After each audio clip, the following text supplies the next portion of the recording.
For over 300 years, the Philippines was under Spanish colonial rule.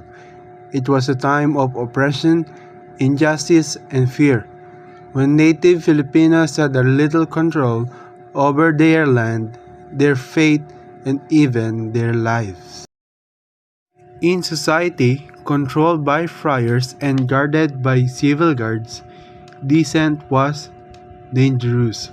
But in late 19th century, a new kind of Filipino emerged, one who fought with words instead of weapons.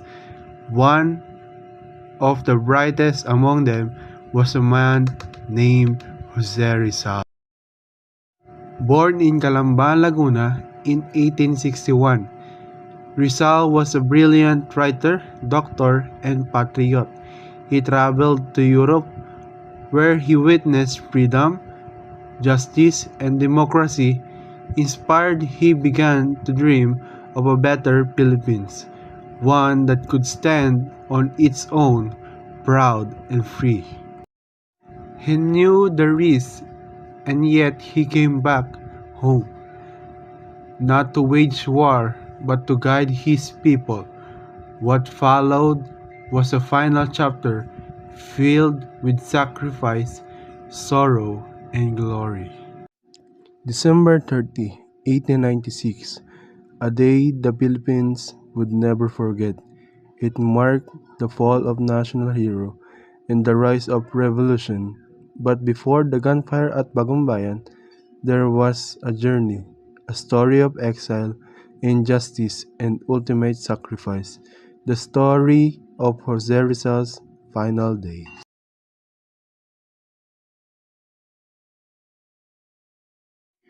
In 1892, Jose Rizal returned to Philippines, hoping to use peaceful reform to uplift his countrymen.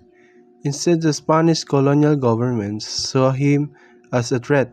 They arrested him and exiled him to the remote town of Tapitan in Zamboanga del Norte.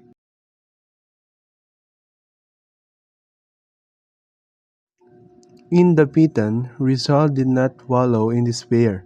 He practiced medicine, taught the youth, built a school, designed a water system, and even fell in love with Josephine Bracken.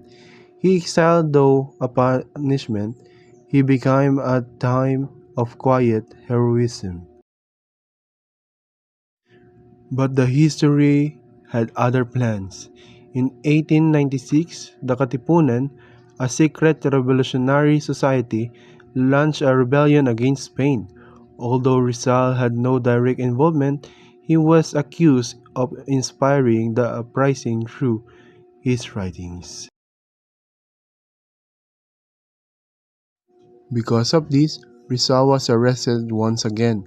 He was taken aboard the ship Isla de Panay, bound for Manila, unaware that his fate had already been decided.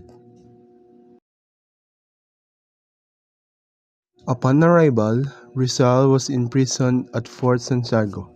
Here, he was subjected to a trial, if it couldn't even be called that. The Spanish authorities accused him of sedition, rebellion, and conspiracy. The trial was swift, biased, and predetermined. Despite weak evidence, the outcome was clear. Jose Rizal was found guilty and sentenced to death by firing squad. While in prison, Rizal remained composed. He spent his final hours writing. He penned farewell letters, reflecting on his love for his country and his dreams for its future. Among his last works was Mi Ultimo Adios, My Last Farewell, a poem smuggled out by hiding it inside an oil lamp. It spoke of patriotism, sacrifice, and an undying hope for freedom.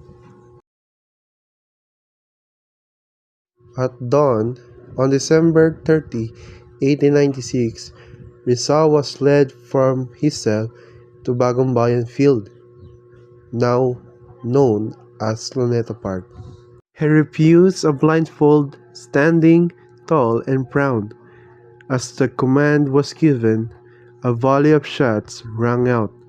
Rizal fell, facing the rising sun.